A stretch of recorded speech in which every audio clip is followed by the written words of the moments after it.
Ataupun satu lagi lah, tolong tengok juga pada konsep yang dinamakan sebagai realistik. Itu realistik tidak? Sebagai contoh realiti kan. Kalaulah benar boleh buat 1000-2000%, saya berpandangan, kita tak hidup susah dah guys dalam Malaysia.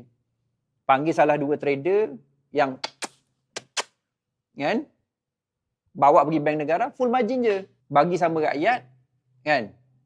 Sama.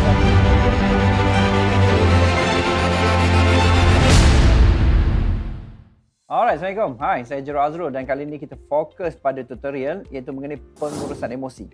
Ramai trader sebenarnya masalah emosi pasal dia tidak faham apakah sebenarnya yang menyebabkan emosi berlaku ataupun dipanggil emotion disorientation. So kali ini saya akan jelaskan satu persatu macam mana secara teknikalnya dia berlaku. Baik. So dalam trading ni kita tidak boleh abaikan bab emosi kerana ramai trader ialah kalah kerana emosi. Kadang-kadang benda yang mudah seperti saya buat comparison table. Saya kata apa yang kita boleh kawal, apa tak boleh kawal dan kebanyakan yang mengatakan ialah mereka kata apa yang boleh kawal adalah emosi. Tetapi bila kita tanya kat luar apa yang mereka tak boleh kawal, dia kata juga emosi. Jadi macam mana emosi ni berlaku? Emosi ni secara asasnya merupakan energy in motion. Bermaksud ialah dia membuat kita pergerakan hasil daripada tindak balas, kan mungkin daripada respon luar ataupun cara kita respon. Jadi emosi ni kita tak dapat lari kerana emosi paling teruk adalah bila kita kehilangan sesuatu. Fear of losing adalah emotion sebenarnya. Kita ada fear. Kan inilah emotion. Emotion ada baik dan juga buruk. Ada happiness. Kan dalam trading sebenarnya banyak sebenarnya. Dia bukan semata-mata ialah coach apa yang terlibat nafsu ataupun emosi secara teknikal dalam trading biasanya orang kata greed. Tamak. Nombor 2 ialah fear. Takut, fear of losing dan jangan lupa lagi satu ialah hope. Harapan. Kalau dia naik, kalau aku tak tutup. Hope. Jadi greed, fear dan juga hope. Itu asasnya. Tapi dalam konteks ni saya nak memberitahu apa yang menyebabkan kita ada perasaan-perasaan tersebut. Apakah yang timbulkan perasaan greed? Apakah timbulkan perasaan hope? Dan apakah yang timbulkan perasaan yang dinamakan sebagai fear, takut dan sebagainya.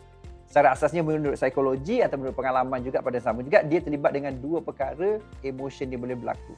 Dan emotion yang saya nak sebut ialah emotion yang tidak baik, itu emotion disorientation. Saya akan tulis kat sini. Nama dia ialah emotion disorientation. Okey.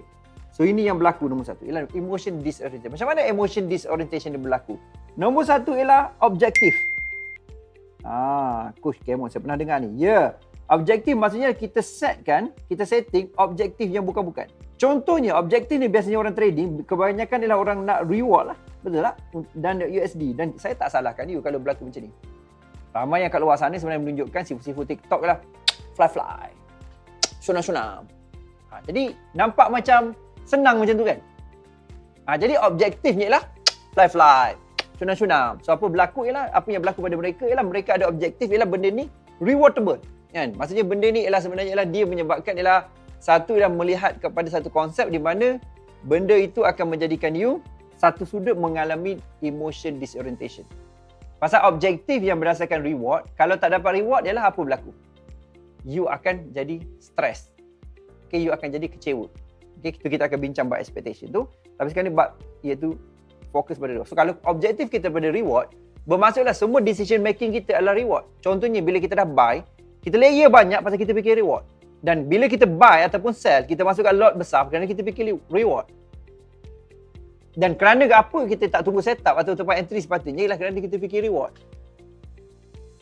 Jadi apa yang berlaku sebenarnya ialah objektif secara reward sebenarnya membawa bencana guys. Macam saya cakap tadi, fly, sunam-sunam akan merasakan ialah okey guna duit $50 boleh jadi $2-3 ribu, which is adakah benda tu tak happen coach? Happen. Tetapi secara accumulationnya, secara fakta, secara statistiknya, secara by effect booknya kalau paling mudah, secara pengurusan akaunnya, secara total adakah you win ataupun loss. Benda tu kena bawa kepada trading measurement. Kalau dalam ITT kita ada juga konsep tu tapi kita pecahkan dalam asset allocation di bawah growth iaitu risk dan juga momentum account. Tapi security capital kena jalan dulu. Sebab tu proses kita lah kita panggil survival. Maksudnya you kena survive account, you always protect capital. Kemudian you pergi kepada dalam make little money.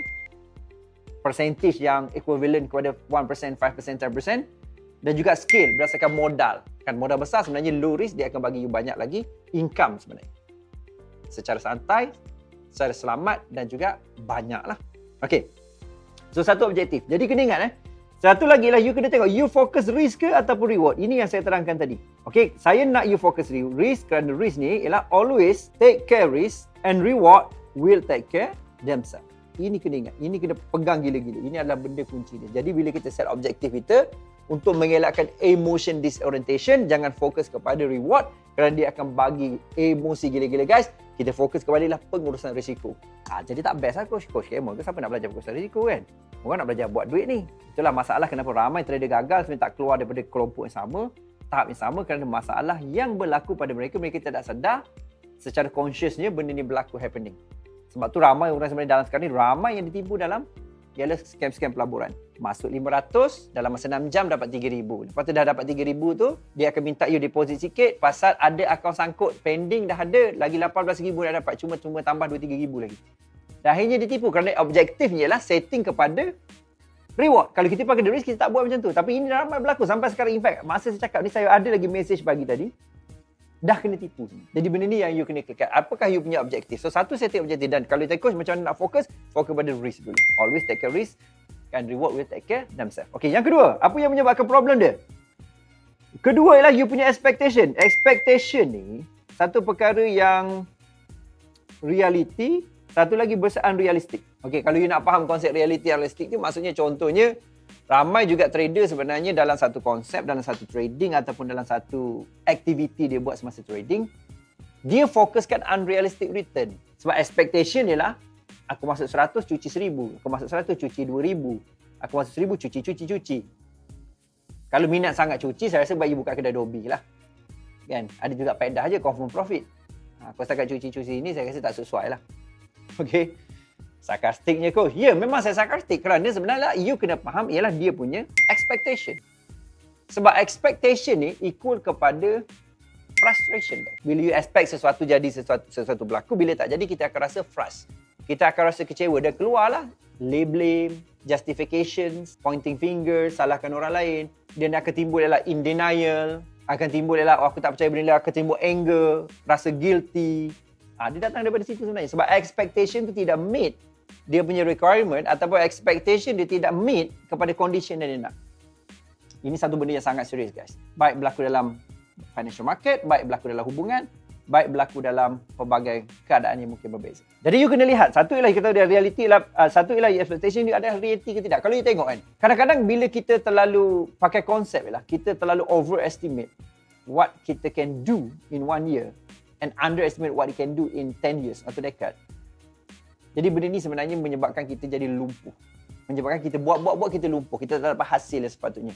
Jadi pada saya ialah setting expectation adalah satu benda yang you kena clear. Sebagai salah contoh, ada tak tools yang ada PDCA. Okay, dalam case PDCA tu macam mana kita nak measure? Kita measure guna SMART. SMRT. Seterusnya SMART. Satu ialah kena spesifik. Nombor 2 lah mesti measurable. Boleh di-measure ke tak? Nombor 3 ialah mesti adakah benda tu adalah achievable? Boleh tak? Dan adakah benda tu ada realistik tak? Nombor 3 ialah timely. Ada time bound lah. Maksudnya ada tempat dia tertentu. So smart bermaksud ialah satu spesifik. Adakah you nak tu secara spesifik? You faham tak? Aku nak kaya. Berapa banyak kaya? Adakah aku nak benda ni kaya dalam masa aku nak 1 juta sebulan tapi $1,000 sebulan tak pernah buat. Itu bermaksudlah measurable. Kena boleh ada measurement. Lepas tu saya buat achievement ataupun achievable. Adakah benda tu boleh achieve dengan modal you 100 tiba-tiba nak dapat 1 juta. Cuci-cuci beli Lambo. Sesuai ke tidak? Ataupun satu lagi lah, tolong tengok juga pada konsep yang dinamakan sebagai realistik. Benda tu realistik tidak? Sebagai contoh realiti kan. Kalaulah benar boleh buat 1,000-2,000%, saya berpandangan kita tak hidup susah dah guys dalam Malaysia. Panggil salah 2 trader yang kan bawa pergi bank negara, full margin je, bagi sama rakyat kan, sama rata, boleh jadi ahli politik dah, senang je, settle. Jadi saya katalah you kena ialah realistik ke tidak. Lepas tu last sekali dah timely, maksudnya berapa lama nak achieve. You baru start sebagai you nak achieve tiba-tiba banyak dari segi time yang tidak sesuai. Tiba-tiba nak achieve dalam masa 3 bulan, 6 bulan. Sebenarnya sebelum ni tak pernah ada trading. Dia memang ada jalan pintas, kita belajar daripada experience online, tapi learning deep ataupun the pitfall akan berlaku pasal kita tak biasa buat apa kita buat. Dalam bahasa ringkas, antara benda saya nak pastikan you faham, iaitu satulah saya nak buat satu conclusion. In summary, kalau kita tidak memahami konsep kenapa kita berlaku emotion disoriented ni, dalam topik saya emotion disorientation, maksudnya emosi yang tidak betul, salah satunya ialah fokus ialah kepada objektif dan juga ialah fokus kepada iaitu kita punya expectation, kita tidak faham dia akan buat kita kepala pusing guys. Dia akan buat kita sebenarnya sentiasa emosi. Dia akan buat kita sentiasa tak dapat nak achieve kalau kita achieve. Pasalnya kita disangkut pada emotion. Kita kena master emotion kita. Dan kena faham macam mana emotion ni berlaku. Jadi dengan you ada objektif yang betul, fokus pada risk. Dengan you ada expectation, dengan reality, insyaAllah akan bantu you guys. Alright, jumpa lagi dan salam hormat. Please komen kat bawah ni apa you belajar dalam video ni. Dan please subscribe kalau you belum pernah subscribe lagi pasal banyak tips iaitu dari financial market saya akan bantu you untuk you capai financial freedom. Dan jumpa lagi. All the best.